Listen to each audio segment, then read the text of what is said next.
नमस्कार candidates. Railway recruitment board यानी RRB की असिस्टेंट लोको पायलट 2026 की बम्पर भर्ती के इस खास और डिटेल्ड विश्लेषण में स्वागत है।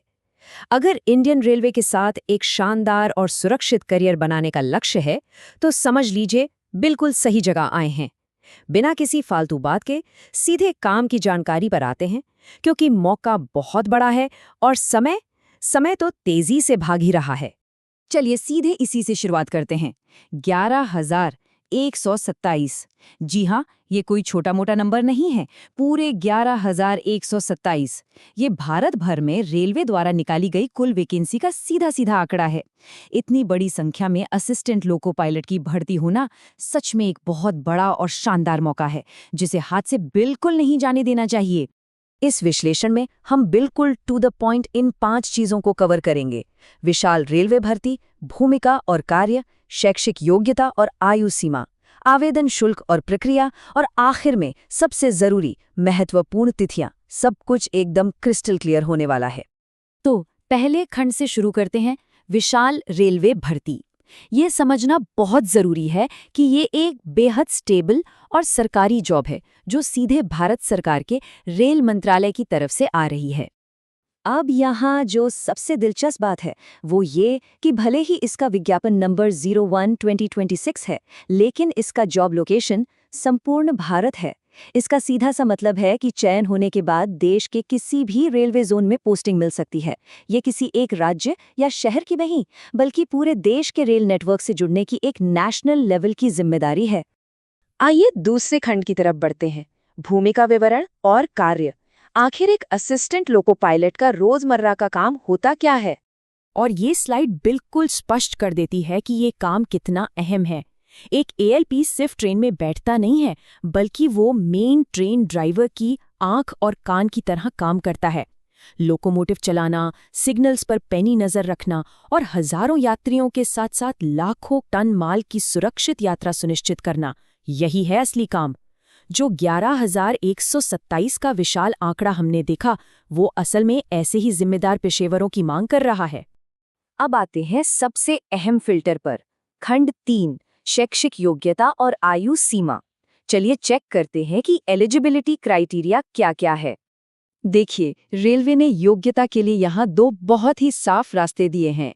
एक तरफ उन कैंडिडेट्स के लिए रास्ता है जिन्होंने 10वीं के बाद संबंधित ट्रेड में आईटीआई किया है, और दूसरी तरफ उनके लिए मौका है जिन्होंने 10वीं के बाद मैकेनिकल, इलेक्ट्रिकल, इलेक्ट्रॉनिक्स या ऑटोमोबाइल इंजीनियरिंग में डिप्लोमा या डिग्री हासिल की है। यहाँ कैंडिडेट्स को तुरंत देख लेना चाहिए कि वे किस कैटेगरी में फिट बैठते हैं। अगर आईटीआई वाला रास्ता चुना है तो मान्य ट्रेड्स की लिस्ट स्क्रीन पर है। ये काफी लंबी लिस्ट है। फिटर, इलेक्ट्रिशियन और इंस्ट्रूमेंट मैकेनिक से लेकर इलेक्ट्रॉनिक्स, वायरमैन और ट्रैक्टर मैकेनिक तक अगर ट्रेड इस लिस्ट में है तो समझ लीजिए रास्ता बिल्कुल साफ है। ये साफ दिखाता है कि रेलवे को अलग अलग तकनीकी स्किल्स वाले लोगों की भारी जरूरत है। तो यहाँ सबसे अहम बात यह है कि आयु सीमा का गणित क्या होगा। कट ऑफ डेट 1 जुलाई 2026 है।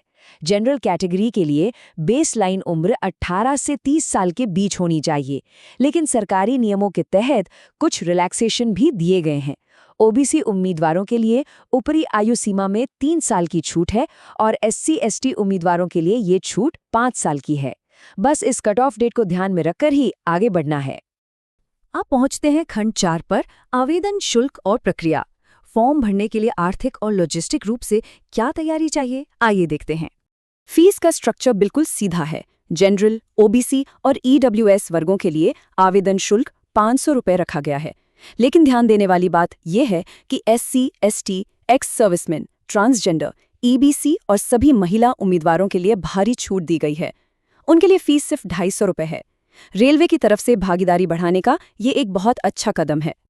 और हाँ, आवेदन प्रक्रिया की सबसे बड़ी शर्त ये पूरी तरह से ऑनलाइन है। ऑफलाइन फॉर्म जैसी कोई चीज स्वीकार नहीं होगी। और सबसे ज्यादा जरूरी बात, हमेशा सिर्फ और सिर्फ आधिकारिक रेलवे भर्ती बोर्ड यानी आरआरबी की वेबसाइट्स का ही इस्तेमाल करना है। किसी भी थर्ड पार्टी या फर्जी वेबसाइट के चक्कर में बिल्कुल नहीं पड़ना है। अब आते हैं इस विश्लेषण के आखिरी और सबसे क्रिटिकल खंड पर, खंड 5, महत्वपूर्ण तिथियां। क्योंकि अगर डेडलाइन निकल गई तो सारी तैयारी धरी की धरी रह जाएगी। आइए आगे बढ़ते हैं और देखते हैं कि ये टाइमलाइन कैसे आकार लेती है। 15 मई 2026 को नोटिफिकेशन आया, लेकिन जो तारीख लाल रंग से दिमाग में छप जानी चाहिए वो है 14 जून 2026। ये ऑनलाइन आवेदन करने की आखिरी तारीख है। आखिरी मिनट के सर्वर क्रैश या तकनीकी परेशानियों से बचने के लिए 14 जून का इंतजार बिल्कुल नहीं करना चाहिए। परीक्षा की तारीख भविष्य के लिए सुरक्षित है, जो बाद में बताई जाएगी, लेकिन पहला कदम 14 जून से पहले उठाना अनिवार्य है। तो इस पूरे विश्लेषण को इस एक बड़े और विचारोत्तेजक सवाल के साथ खत्म करते हैं। क्या योग्य कैंडिडेट्स देश की जीवन रेखा यानी भारतीय रेलवे को सुरक्षित रूप से आगे ले जाने के लिए तैयार हैं? 11,127 पद खाली हैं और सक्षम हाथों का इंतजार कर रहे हैं। इस बेहतरीन मौके को हाथ से फिसलने नहीं देना है। तुरंत ऑफिशियल आरआरबी वेबसाइट पर जाना चाहिए और अपनी तैयारी को गियर में डालना चाहिए। इस विश्लेषण से जुड़ने और इस जानकारी को समझने के लिए बहुत बहुत धन्यवाद।